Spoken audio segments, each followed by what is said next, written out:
I've seen this show more times than I'd admit to a stranger. I lost count somewhere past 10. And for most of those years, I believed what everybody believes, that a talking fish told Tony Soprano his best friend was wearing a wire. It always bothered me. I could never make it work in my head. A man doesn't take his oldest friend out on a boat because he had a bad night's sleep. Then, on a rewatch a while back, I caught something at a dinner table. 4 seconds maybe. I paused it and sat there like an idiot with the remote in my hand. Let me show you what I saw. I have to tell you what pussy meant to Tony first, or none of the rest of it lands. Salvatore Bonpensiero was already in the life when Tony was coming up. He was older, steadier. He was one of the men who handed their loyalty over to Tony when Johnny Boy died, and you can feel that history in every scene the two of them share. Something between a big brother and a mentor. He's the man Tony points to when he wants to believe the old code was real. And what gets me is how little screen time it takes. Pussy is a main cast member for 2 seasons of a show that ran 6. He takes up more room in Tony's head than almost anybody who isn't blood. I wasn't the only one who felt that either. David Chase has talked about coming back from a long vacation in Europe after the first season and finding that everybody in America seemed to be asking him the same thing. Where's Pussy? He said it completely stunned him. He hadn't seen it coming, and that reaction shaped what came next. Season 2 opens by bringing him back, and then takes 13 episodes to kill him. So when I ask how Tony figured it out, I'm not asking a trivia question. I'm asking how a man talks himself out of something for a year and a half, and what finally makes him stop. Because here's the thing that took me all those rewatches to accept. Tony never had to figure it out. Somebody told him, out loud, by name. Season 1, Episode 11, Nobody Knows Anything. Pussy and Jimmy Altieri are playing cards at Jimmy's pool hall when the feds come through the door. Agents lift a pool table and find a stash of guns underneath it. Jimmy gets cuffed where he's sitting. Pussy, a heavy man with a bad back, bolts out a side door and doesn't make it to the end of the block. Everybody remembers the running. What Makazian points at is how fast he got out. Guns on the floor, his friend still in a cell, and Pussy's back on the street almost before the ink dries. And Vin Makazian doesn't hint around it. He tells Tony flat out that Bonpensiero is wired for sound. Now, Tony finds himself a reason to let that go. Silvio digs up that Makazian owes Pussy 30 grand in Super Bowl gambling debts. Consider the source, right? Discount the whole thing. And I want you to hold on to that, because Tony's going to do it again, and again, and again. He takes it to Melfi disguised as a question about back pain. What kind of head problem gives a guy a bad back? She offers him responsibility, more weight than a person can carry, and Tony grabs that with both hands. Sure, bills, the kid's school fund, done. Then she adds one more word, secrets. She has no idea what she's just handed him. She's talking about people in general. Tony hears an accusation about one specific person and he changes the subject. Then Polly takes him to a bathhouse and Pussy won't take his clothes off. Doctor's orders, he says. Something about the heat. Then he disappears entirely. And the way Tony handles a friend who's vanished into thin air is to decide the rat has to be somebody else. Jimmy Altieri gets released, shows up at Tony's house one night, starts asking questions about old business he's got no reason to ask about. So Tony lands on the idea that Makazian's source mixed up 2 heavyset guys with dark hair. By the end of season 1, Jimmy's lying in an alley with a rat stuffed in his mouth, and Tony's got his answer. Then Pussy comes home. Season 2, first episode. He turns up in Tony's driveway with a story. A clinic in Puerto Rico for his back. A 26-year-old acupuncturist he volunteers all on his own. And real, wounded anger that anybody suspected him. Tony hugs him and pats him down for a wire while he does it. And later, Polly comes over and tells Tony the clinic checked out. The story is true. Every word of it. I want you to sit with that for a second. The alibi holds up, and Tony still can't make himself believe it. That's a man who has run out of every reason he had and is standing there, refusing anyway. Which brings me to the finale, Funhouse. They're at Vesuvio. Silvio's at the table. Furio's there, fresh off the plane from Italy, still learning how things run over here. And Furio asks a perfectly innocent question. What's this thing with the telephone calling cards? And Pussy answers him. You find a frontman who can get a line of credit, you buy a couple of million units of calling time off a carrier, you become the Acme telephone card company. You sell the cards cheap to people who need to call home. And because you bought that time on credit, the carrier eats it, service gets shut off, and you've already moved every card you had, start to finish, clean. Now think about how these men actually talk about business. They don't. That's the whole religion. Everything moves in fragments. A nickname, a hand gesture, half a sentence, and a look across a room. Tony's so careful about where he'll even open his mouth that when the FBI finally bugs his house, they put the microphone in the basement because that's the one room he'll talk in. And Pussy has this thing organized, in order. He's telling it the way a man tells something he's told before, more than once, to people who kept stopping him and asking him to back up.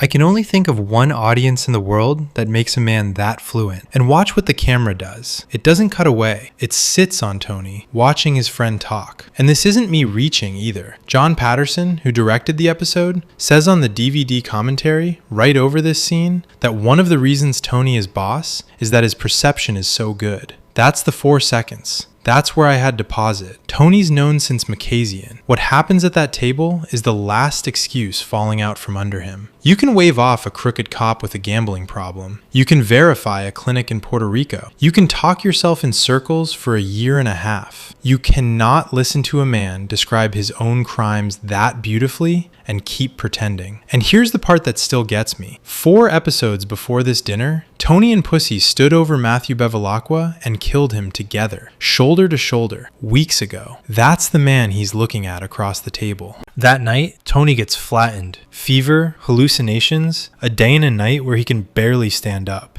And the show is more careful here than I ever gave it credit for. Tony had eaten twice that evening, Indian food first, and then on to Vesuvio. So the next morning, there's an argument in his own bedroom about which meal did it. Carmela's blaming Artie's kitchen. Artie's blaming the Indian place and getting louder about it. And to settle it, Artie picks up the phone and calls Pussy, because Pussy was at both meals. Same night, same table, and the two of them had the muscles at Vesuvio. And Pussy tells him he had one slight touch of the runs during the night. That was it. It passed. Same food, 2 completely different bodies. Go back to Melfi for a second. Forget her exact words and look at the machine she's describing. A secret is weight. The weight has to go somewhere. And if the mind won't take delivery, the body signs for it. That's been running under this whole show. Pussy's back. Tony's blackouts, which have been dropping him since the pilot.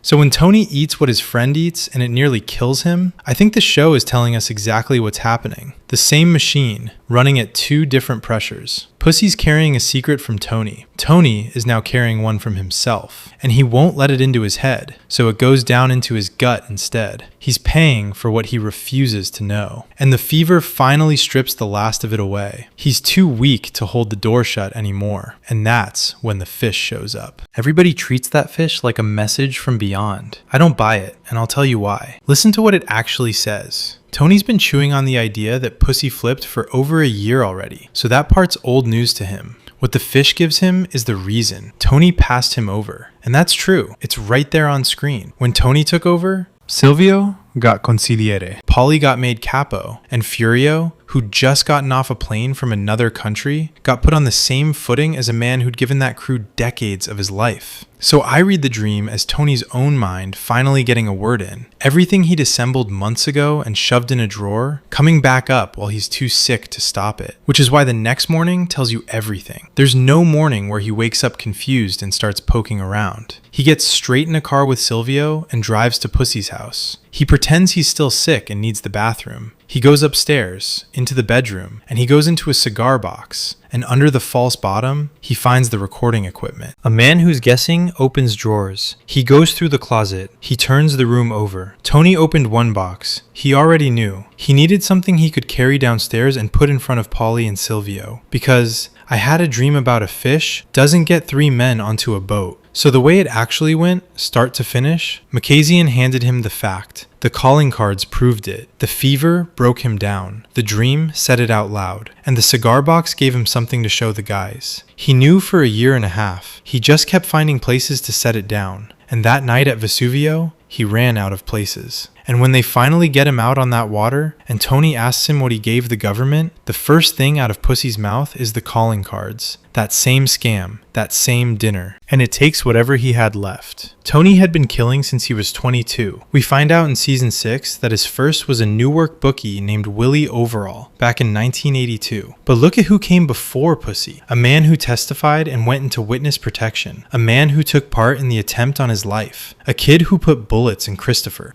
Enemies and traitors, every one of them. Pussy is the first one he loved. And watch what's left of him afterward. The capo who ate with his crew and broke balls with them like they were friends never really comes back. From season 3 on, you've got a boss who keeps everybody at arm's length and waits to be betrayed, and gets proven right often enough to stay that way. Because if the feds could turn a man like Pussy, then that old code Tony's always mourning was never holding any weight in the first place. And the show won't let him bury it. Pussy keeps coming back to him. He's in the long dream in season 5, sitting in the back of Johnny Boy's Cadillac. And in season 6, the night Tony kills Christopher, he dreams he's in Melfi's office confessing, and Pussy's name is one of the 3 that comes out of his mouth before he wakes up with a start. He killed the last person he could be honest with, and he did it because being honest with himself would have finished him. And none of it works without Vincent Pastore.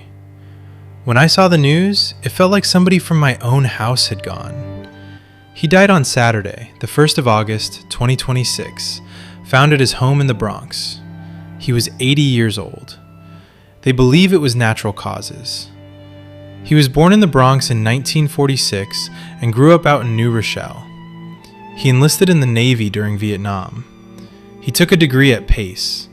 Then he spent 2 decades running bars and nightclubs and didn't start acting until he was 42 years old, and still walked away with close to 200 screen credits and 2 turns on Broadway. David Chase got asked once which character he regretted killing. He said Pussy. He said it was too soon, because they all loved the guy, and they loved the actor too. If you want to know how good he was, go watch the confirmation episode. He's wearing a wire that whole day, and he goes upstairs to a sulking teenage AJ and tells him his father is a good man who'd take a bullet for him. Then everybody gathers downstairs for the family photograph, and Tony's calling out for the Godfather, and nobody can find him. He's sitting alone in the bathroom, crying. Everything I just spent 12 minutes explaining to you, he plays in one scene without saying a word about it. Rest in peace, Vinny. You were just a kid.